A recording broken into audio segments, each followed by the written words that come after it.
HDB news में आपका स्वागत है। पबजी खेलने वालों के लिए खुशखबरी, 5 लाख रुपए का पुरस्कार जीतने का मौका। जानेंगे कैसे जीत सकते हैं 5 लाख रुपए का पुरस्कार। दोस्तों, पबजी मोबाइल लाइट भारत में 2019 के अगस्त में जारी किया गया। एक साल के भीतर पबजी मोबाइल लाइट लोकप्रिय हो गया। इसने देश भर के उपयोगकर्ताओं की पूरी नई पीढ़ी के लिए एक गेमिंग प्लेटफॉर्म बना दिया। पबजी मोबाइल के साथ ई स्पोर्ट्स इकोसिस्टम लाने के विचार के साथ अब पबजी लाइट उपयोगकर्ताओं के लिए एक टूर्नामेंट शुरू करने जा रहा है। अगर आपके दोस्त भी खेलते हैं पबजी मोबाइल लाइट तो उनके साथ वीडियो शेयर कर दीजिए ताकि वो टूर्नामेंट में हिस्सा ले सकें। पबजी मोबाइल लाइट चैंपियनशिप 2020 के लिए ऑनलाइन रजिस्ट्रेशन उनकी ऑफिशियल वेबसाइट पर शुरू हो गया है। पबजी मोबाइल लाइट चैंपियनशिप की ऑफिशियल वेबसाइट डिस्क्रिप्शन में दी गई है, जिसके ऊपर क्लिक करके आप भी ऑनलाइन रजिस्ट्रेशन करवा सकते हैं। रजिस्ट्रेशन के बाद ऑनलाइन क्वालिफायर होंगे जो 5 दिनों तक चलेगा। टूर्नामेंट का अंतिम चरण ग्रैंड फाइनल होगा, जिसमें ऑनलाइन प्लेऑफ से टॉप 12 टीमें और अन्य 3 टीमें यानी कुल 15 टीमें 2 दिनों में 10 मैच खेलेंगी। सबसे ज़्यादा स्कोर करने वाली टीम को पबजी मोबाइल लाइट चैंपियनशिप 2020 के विजेता के रूप में घोषित किया जाएगा। आज हम आपको भारत की जैविक अनुसंधान की अपेक्स बॉडी ICMR के द्वारा बताई गई वो सबसे बड़ी वजह बताएंगे जिसके कारण भारत में इतनी तेजी से कोरोना संक्रमण फैल रहा है। भारत में कोरोना वायरस के मामले बहुत तेजी से बढ़ रहे हैं। देश में हर दिन औसतन 60,000 से ज़्यादा नए मामले सामने आ रहे हैं। देश में कोरोना वायरस के संक्रमण की कुल संख्या 31 लाख से अधिक हो गई है। इसके साथ ही 50,000 से ज़्यादा लोग मारे गए हैं। अब सवाल उठ रहा है कि भारत में कोरोना वायरस के मामले इतनी तेजी से क्यों बढ़ रहे हैं। अब इस बीच भारतीय चिकित्सा अनुसंधान परिषद ICMR ने इस सवाल का जवाब दिया है। ICMR के महानिदेशक बलराम भार्गव ने मंगलवार को बताया कि भारत में कुछ गैर जिम्मेदार लोगों द्वारा मास्क नहीं पहनने के कारण कोरोना महामारी तेजी से बढ़ रही है। भार्गव ने यह भी बताया कि ICMR ने दूसरा राष्ट्रीय सीरो सर्वेक्षण शुरू किया है, जो सितंबर के पहले सप्ताह तक पूरा हो जाएगा। ISIS के आतंकी अबू यूसुफ के बाद दिल्ली में टेरर अटैक अलर्ट के बीच संसद भवन के पास पकड़ा गया संदिग्ध व्यक्ति, बरामद हुआ कोडवर्ड वाला कागज। राजधानी दिल्ली में आतंकी हमले के अलर्ट के बीच एक बार पुलिस को बड़ी कामयाबी हाथ लगी है। दरअसल संसद भवन के पास दिल्ली पुलिस ने एक शख्स को संदिग्ध हरकतों के साथ पकड़ा है। पुलिस उसे संसद मार्ग से थाने ले गई है।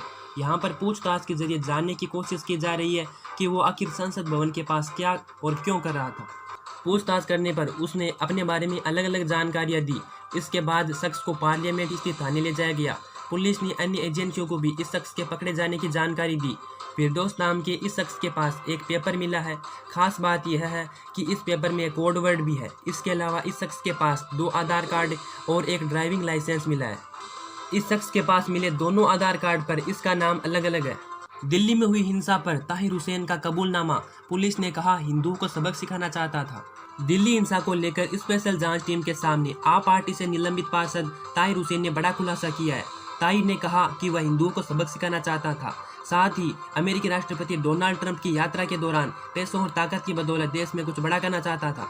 क्रिकेट मैच लवर्स के लिए बड़ी खुशखबरी, रिलायंस जियो ने पेश किया खास प्लान। आज हम आपको रिलायंस जियो के इस खास प्लान के बारे में पूरी जानकारी देंगे, तो चलिए शुरू करते हैं। रिलायंस जियो ने 2 प्रीपेड योजना लॉन्च की है। यह दोनों प्लान खास तौर पर क्रिकेट फैंस को ध्यान में रखकर पेश किए गए हैं। इन नए प्लान में जियो प्रीपेड उपभोक्ता को 1 वर्ष का डिज्नी प्लस हॉटस्टार का सब्सक्रिप्शन मिलेगा, साथ ही अन्य डेटा फायदा भी मिलेगा। पहली प्रीपेड योजना है जिसमें डिज्नी प्लस हॉटस्टार का सब्सक्रिप्शन उपलब्ध कराया जाएगा।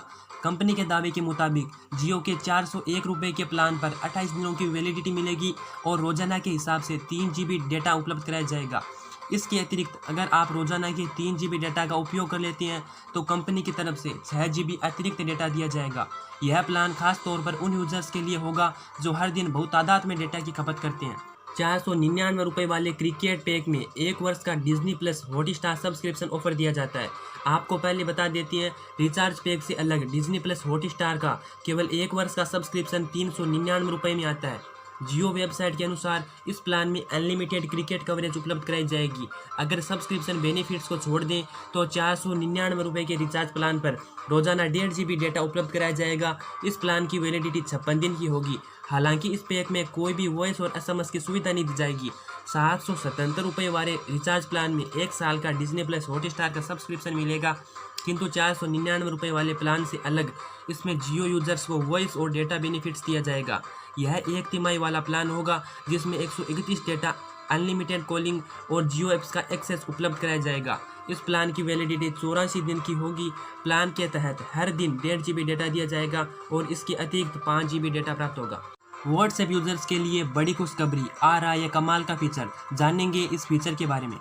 व्हाट्सएप को दुनिया भर में करोड़ों लोग इस्तेमाल करते हैं। फेसबुक के मालिकाना हक वाला यह ऐप दुनिया का सबसे लोकप्रिय इंस्टेंट मैसेजिंग ऐप है। एंड्रॉयड यूजर्स के लिए व्हाट्सएप स्टोरेज की समस्या खत्म करने के लिए नए टूल पर काम कर रहा है। नए टूल को हाल ही में व्हाट्सएप एंड्रॉयड बीटा के लेटेस्ट वर्जन में देखा गया है। जल्द ही इस फीचर को iOS यूजर्स के लिए भी उपलब्ध कराया जाएगा। फ़ोन के इस नए फीचर में यूज़र को अपने फ़ोन में स्टोरेज ऑप्टिमाइज करने में मदद मिलेगी। इस फीचर की मदद से यूजर्स स्पेस खाली कर पाएंगे। इसके अलावा फॉरवर्डेड और लार्ज फाइल के लिए फिल्टर भी सर्च कर पाएंगे। इंटरफेस के एक स्क्रीनशॉट से खुलासा हुआ कि व्हाट्सएप अब स्टोरेज को क्लीन करने के लिए सुझाव भी देगा। यूजर्स के पास रिव्यू का ऑप्शन होगा और उन फाइल को डिलीट कर पाएंगे जिनकी आपको ज़रूरत नहीं है। दूसरी लाइन में फॉरवर्डेड फाइल्स रहेंगी जिसमें यह जानकारी रहेगी कि यह फाइल कितनी स्टोरेज की खपत कर रही है। तीसरी लाइन में बड़ी फाइल और उनके द्वारा खपत की जाने वाली स्टोरेज की जानकारी रहेगी। नए टूल के साथ पुराना फीचर भी उपलब्ध रहेगा जिसके जरिए यूजर्स हर चैट में खपत की गई स्टोरेज को ट्रैक कर पाएंगे। इस साल मनेगी हिंदुस्तानी दिवाली। केट ने हिंदुस्तानी सामान के साथ दिवाली मनाने के लिए सरकार से मांगा समर्थन। चाइना से आयात पर शुल्क बढ़ाने की मांग उठाई। दिवाली पर चीनी उत्पाद बैन करने के लिए किया आह्वान। Confederation of all India traders किएट ने इस साल की दिवाली को हिंदुस्तानी दिवाली के रूप में मनाने के लिए सरकार से समर्थन मांगा है। केंद्रीय वाणिज्य मंत्री पीयूष गोयल को भेजे पत्र में किएट ने चीन से आयात होने वाले विभिन्न उत्पादों पर कस्टम ड्यूटी में बढ़ोतरी करने का आग्रह किया है। दिल्ली एनसीआर के संयोजक सुशील कुमार जैन ने कहा कि आगामी त्योहारों का मौसम है जिसमें दिवाली भी शामिल है। निर्विवाद रूप से भारत का सबसे बड़ा त्यौहार है। सितंबर से शुरू होने वाली अगले 4 महीने हर साल क्रय महीने होते हैं और इसलिए चीनी सामानों की खपत को कम करने और भारतीय सामानों की खरीद को बढ़ाने के लिए प्रधानमंत्री नरेंद्र मोदी के आत्मनिर्भर भारत के लिए मुखर समर्थन करना आवश्यक है। सभी वाहन चालकों के लिए एक बड़ी राहत की खबर है। वाहनों की फिटनेस, परमिट, पंजीकरण एवं अन्य दस्तावेजों की वैधता 31 दिसंबर तक बढ़ा दी गई है।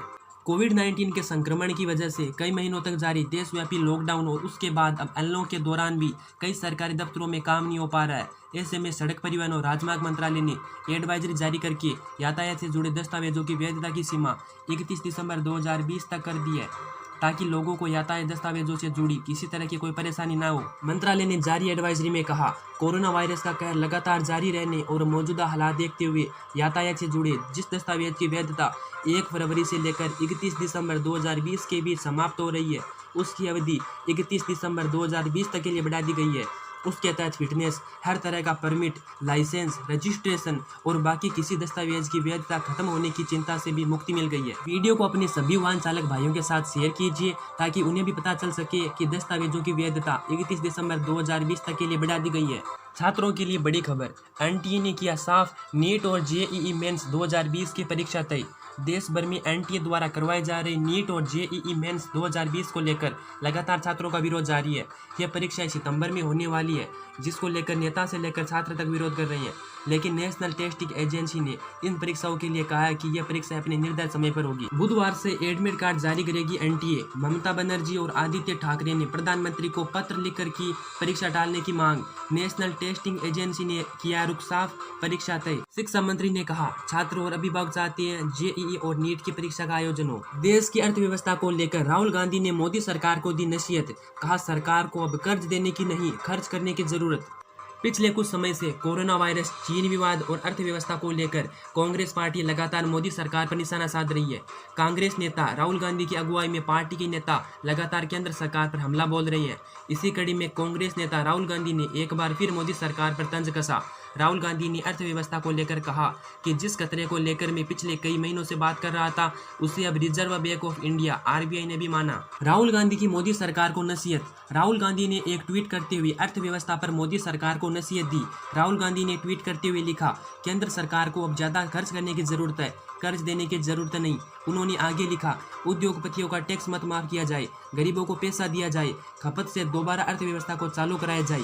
राहुल गांधी ने अपने ट्वीट के साथ आरबीआई की एक रिपोर्ट भी शामिल की। योगी सरकार का फरमान, 30 सितंबर तक राज्य में नहीं आयोजित होंगे धार्मिक उत्सव, सार्वजनिक समारोह। अमेरिका ने पाकिस्तान सीरिया से की भारत की तुलना, नागरिकों को दी न जाने की सलाह। एक तरफ जहां अमेरिका भारत के साथ अपनी गहरी दोस्ती के दावे करता है, तो वहीं कई बार कुछ ऐसा कर देता है जिससे इन्हीं दावों पर सवाल खड़े हो जाते हैं। हाल ही में अमेरिका ने अपने नागरिकों को भारत की यात्रा न करने की सलाह दी है।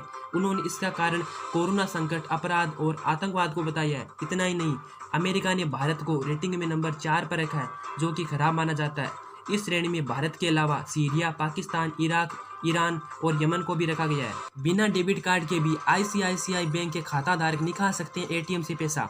आईसीआईसीआई बैंक अपने ग्राहकों को कार्डलेस कैश निकासी की सुविधा देता है। इस सुविधा के जरिए ग्राहक बिना डेबिट एटीएम कार्ड के बैंक के एटीएम से सुरक्षित तौर पर नकदी निकाल सकते हैं। आईसीआईसीआई बैंक के मोबाइल ऐप आई मोबाइल के जरिए डेबिट कार्ड का इस्तेमाल किए बिना एटीएम से कैश निकालने की प्रक्रिया संभव है। ग्राहक एक बार में बैंक से 15,000 से अधिक तक नकदी निकाल सकते हैं। यह डेबिट कार्ड का उपयोग किए बिना नकदी निकालने का एक सरल और सुविधाजनक तरीका है। दैनिक उपयोग के लिए नकदी निकालने के लिए डेबिट कार्ड या एटीएम पिन ले जाने और उपयोग करने की कोई आवश्यकता नहीं। रोजाना 20,000 तक नकद निकाल सकते हैं। आई मोबाइल का उपयोग करके नकदी निकालना सुरक्षित है। टिकटॉक से जुड़ी बड़ी खबर। औपचारिक तौर पर टिकटॉक ने अमेरिकी सरकार पर किया मुकदमा। कैलिफोर्निया के केंद्रीय जिले के लिए संयुक्त राष्ट्र जिला अदालत में अभियोग प्रस्तुत करने के दौरान टिकटॉक ने आरोप लगाया कि प्रशासनिक आदेश जारी करने की प्रक्रिया अवैध है और इससे कंपनी के संवैधानिक अधिकारों का उल्लंघन हुआ है। प्रशासनिक आदेश में कहा गया कि इसने अंतर्राष्ट्रीय आपात आर्थिक अधिकार अधिनियम के आधार पर कदम उठाया, जो कि वास्तव में कानून का दुरुपयोग है। अगर वीडियो पसंद आया तो वीडियो को लाइक कीजिए और अपने दोस्तों के साथ शेयर कीजिए। ऐसी ही देश विदेश की सभी बड़ी खबरों के लिए जुड़े रहिए HTBN न्यूज़ के साथ और चैनल को सब्सक्राइब कर लीजिए।